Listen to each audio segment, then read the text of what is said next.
पाकिने तुया इमा उ खुचाउ से यंगो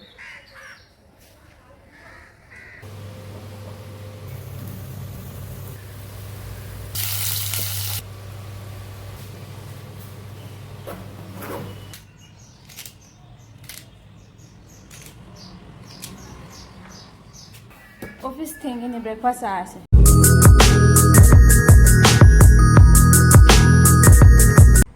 ngarang ahing nung lay nung si tawbay loy ay mani plan nga si ture yubi masaka loy kele toy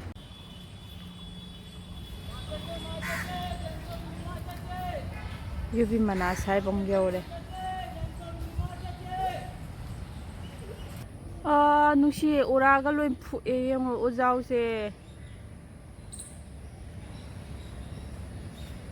pakine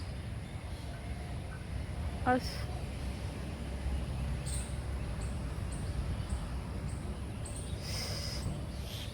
lockdown matam oram basi phai natradi mi adum working chapa matam dadi park ta theng bo pung nipan bong lei bane ba yeng osina koi gate changbam lom gi ma ama su setha ta lai re as park si pung sai sai re pulap setha ta soishe si uzaw si thare ima ado yang edi si do u akang ba may yung ai si ka pok tik ta bai wani si u akang ba siyo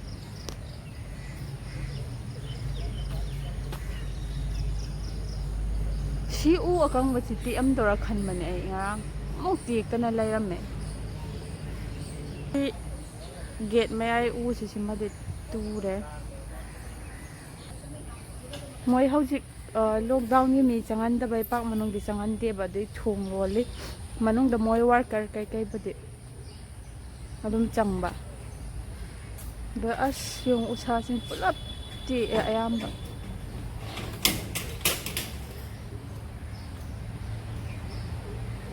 ma pung sai de toi si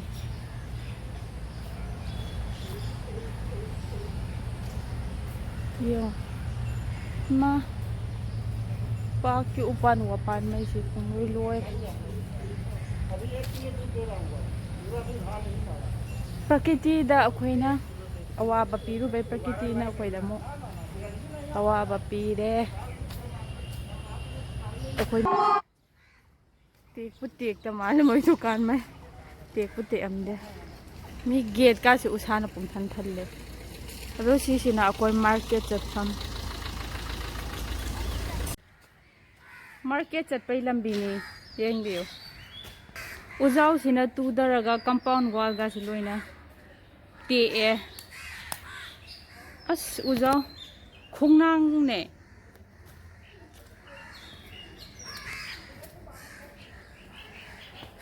tuya ima u khochaw si yung tamoy lebak si kyam thot pa jano loy phui si yung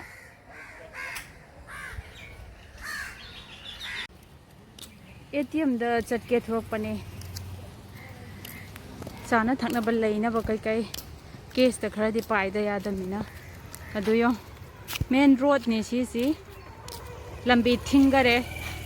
u tek pana manak pu di changsin ja roi ising se arumbo oina yumdagi lumbu sabat chang thakpa nungai bai chang doina hapchare duga sidana ina hawai chole chikpi so kamthuk jabane yan tau jagrage ado sidana paneer lai jare aduga paneer jana haite tau thopirani ado lo thoga jira ngaujare jira nga ngobiram matungda tilau hapjare tilau ji songa ta ngobirani aduga tomato gi paste si joina grind tau jare thambani si jo hapen jare isiga ngatang nguraga hape thau thokpa matamda turmeric powder hapjare adagi si jira powder coriander powder hapjare chili powder hapjare black pepper powder hapjare si junga tang ngobirani ngobiraga hape tang thau thorakpai ꯇꯟꯖꯥꯗꯨꯗ ꯄꯅꯤꯔꯁꯤ ꯍꯥꯞꯆꯤꯟꯖꯔꯅꯤ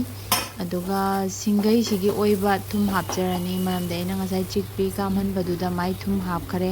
ꯑꯗꯨꯅ ꯑꯗꯨꯒꯤꯗꯤ ꯃꯊꯧ ꯇꯥꯗ꯭ꯔꯦ ꯆꯤꯛꯄꯤꯁꯤ ꯁꯤꯗ ꯍꯥꯞꯆꯤꯟꯖꯔꯦ ꯑꯗꯣ ꯑꯅꯤꯁꯤ ꯉꯥꯏꯍꯥꯛꯇꯪ ꯑꯃꯨꯛ ꯉꯧꯃꯤꯟꯅꯔꯅꯤ ꯉꯧꯃꯤꯟꯅꯔꯒ ꯉꯁꯥꯏ ꯑꯩꯅ ꯍꯋꯥꯏ ꯐꯨꯠꯄꯗ ꯍꯥꯞꯄ ꯃꯍꯤ ꯑꯗꯨꯅ ꯃꯥꯒꯤ ꯒ꯭ꯔꯦꯚꯤ ꯑꯣꯏꯅꯕ ꯃꯍꯤꯁꯦ ꯍꯥꯞꯆꯤꯟꯖꯔꯒꯦ ꯑꯗꯨꯒ ꯃꯨꯟꯅꯕ ꯁꯧꯍꯟꯕꯤꯔꯒ ꯁꯤꯗ ꯂꯩꯖꯔꯦ ꯑꯗꯨꯒ ꯑꯔꯣꯏꯕ ꯑꯣꯏꯅ ꯐꯗꯤꯒꯣꯝ ꯍꯥꯞꯆꯤꯟꯖꯔꯦ ꯉꯁꯤꯗꯤ ꯕꯦꯡꯒꯜ ꯚꯔꯇꯥ ꯇꯧꯒꯦ ꯑꯗꯨꯅ ꯊꯥꯎ ꯍꯥꯟꯅ ꯈꯤꯇꯪ ꯇꯩꯖꯒꯦ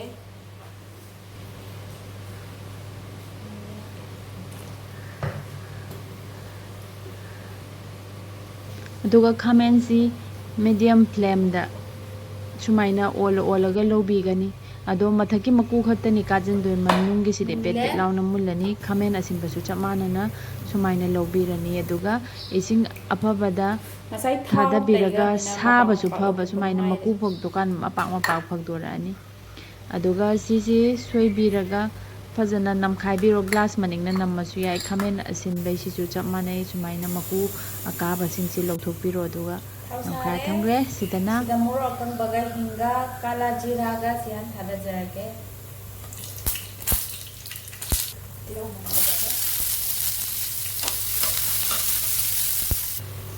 ꯆꯥꯕꯣꯏ ꯆꯥꯕꯤꯗꯣꯏꯔꯥ ꯇꯟꯣꯏ ꯆꯥꯕꯤꯗꯣꯏꯔꯥ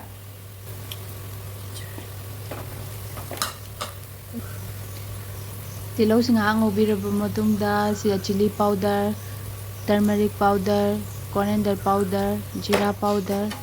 ꯍꯥꯞꯄꯤꯔꯒ ꯉꯥꯏꯍꯥꯛ ꯑꯃꯨꯛ ꯉꯧꯕꯤꯔꯒꯅꯤ ꯉꯥꯏꯍꯥꯛ ꯉꯧꯔꯒ ꯉꯥꯏꯍꯥꯛ ꯑꯣꯏꯁꯜꯂꯕ ꯃꯇꯨꯡꯗ ꯉꯁꯥꯏ ꯄꯦꯁꯇꯨ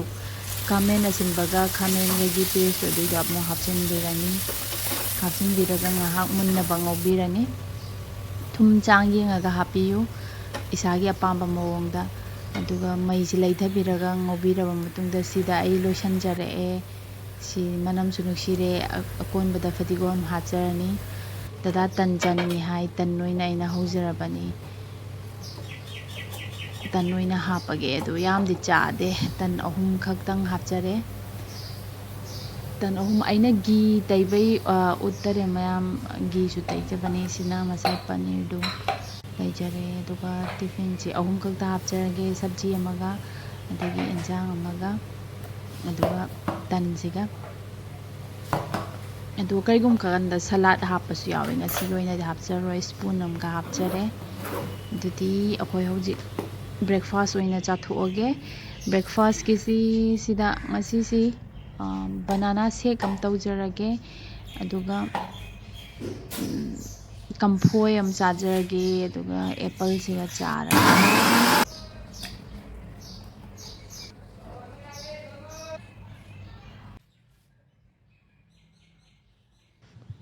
ꯃꯣꯏꯁꯤ ꯀꯝꯐꯣꯏꯁꯤꯁꯤ ꯑꯩꯒꯤ ꯑꯣꯏꯅꯗꯤ ꯄꯥꯝꯕ ꯃꯍꯥꯎ ꯋꯥꯠꯂꯤ ꯊꯨꯝꯃꯒ ꯃꯍꯥꯎ ꯋꯥꯠꯂꯤ ꯑꯩꯗꯤ ꯑꯁꯤꯟꯕ ꯌꯥꯝ ꯄꯥꯝꯕꯅꯤꯅ ꯑꯁꯤꯟꯕ ꯌꯨꯝꯒꯤ ꯀꯝꯐꯣꯏꯗꯣ ꯑꯣꯏꯅ ꯄꯥꯝꯃꯤ ꯑꯗꯨꯕꯨ ꯁꯤ ꯍꯛꯆꯥꯡ ꯐꯅꯉꯥꯏꯅꯦ ꯈꯜꯂꯒ ꯆꯥꯕ ꯍꯥꯏꯇꯥꯔꯦ ꯌꯥꯝ ꯍꯥꯎꯇ꯭ꯔꯒꯁꯨ ꯀꯝꯐꯣꯏꯁꯦ ꯑꯩꯒꯤ ꯑꯣꯏꯅꯗꯤ ꯍꯥꯎꯇꯦ ꯑꯗꯨꯕꯨ ꯀꯝꯐꯣꯏꯁꯤ ꯈꯣꯛꯄ ꯌꯥꯝ ꯂꯥꯏꯕꯩ ꯃꯑꯣꯡ ꯁꯨꯃꯥꯏꯅ ꯑꯩꯗꯤ ꯈꯣꯛꯆꯩ ꯑꯗꯨ ꯃꯌꯥꯝꯁꯨ ꯑꯗꯨꯝ ꯈꯪꯕꯨꯗꯤ ꯈꯪꯕꯤꯔꯝꯃꯅꯤ ꯑꯩꯈꯣꯏ ꯗꯥꯗꯨ ꯀꯝꯐꯣꯏ ꯏꯆꯥꯏ ꯆꯥꯏꯃꯩ ꯀꯩꯅꯣ ꯇꯧꯕꯗꯣ ꯌꯥꯝ ꯁꯥꯎꯋꯦ ꯑꯗꯨꯅ ꯑꯩ ꯁꯨꯃꯥꯏꯅ ꯈꯣꯛꯆꯕꯅꯦ ꯑꯗꯨꯒ ꯀꯐꯣꯏ ꯑꯃ ꯑꯗꯒꯤ ꯑꯦꯄꯜ ꯑꯃꯒ ꯇꯧꯔꯒ ꯑꯌꯨꯛꯁꯤꯗꯤ ꯉꯟꯇꯥ ꯁꯤꯗꯤ ꯕ꯭ꯔꯦꯛꯐꯥꯁꯁꯨ ꯍꯥꯏꯖꯕ ꯋꯥꯅꯤ ꯌꯥꯝ ꯀꯟꯅ ꯆꯥꯅꯤꯡꯗꯦ ꯑꯩꯈꯣꯏ ꯃꯩꯇꯩꯗꯤ ꯌꯥꯍꯧꯕꯒ ꯂꯟꯁ ꯇꯧꯕ ꯀꯥꯡꯕꯨꯅꯤꯅꯕ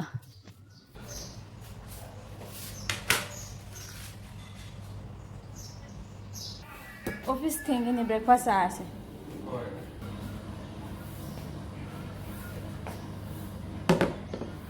दा थेंगे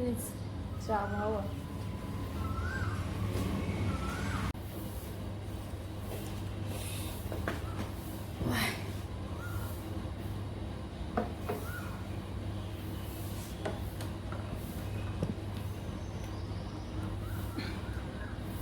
사배 아니야? 차야.片没烤过，这个切煮就好了嘛。片花尾。嗯。แล้วตรงนี้ปั้นมาไข่ตัวด้วยนะวะ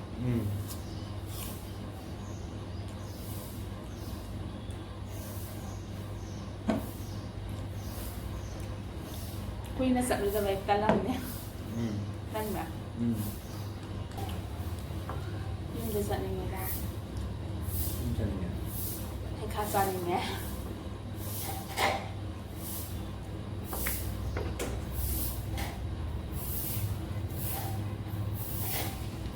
ถ้าคุณเร็วไปคุณมาจะไง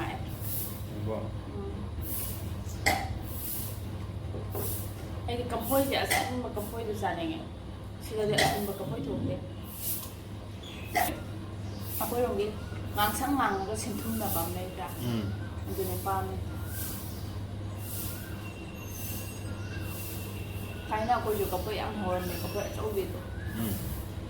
Maming yum da beda na kapoy gahaya do. Sumimala na. Ado yung kapoy at ubit ay di ba usade. Pam da ba yan tumada. Ngang di ado na marugo kitang mura ka marugo ang sao.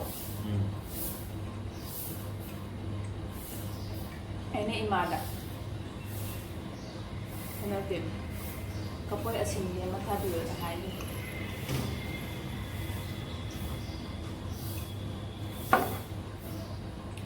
Kain nung matang sinang doon nang order mo ga pa lang si sabi lang. Ano ang tambay mo? Kurang nadi.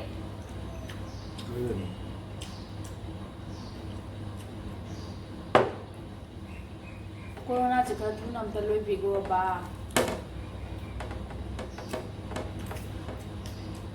Nanti deh makan sa.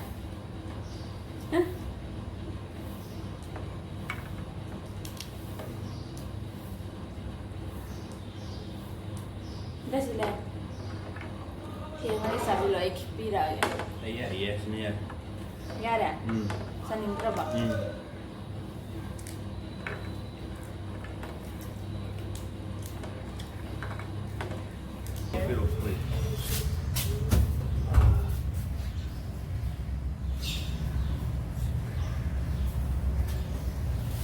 Max ya.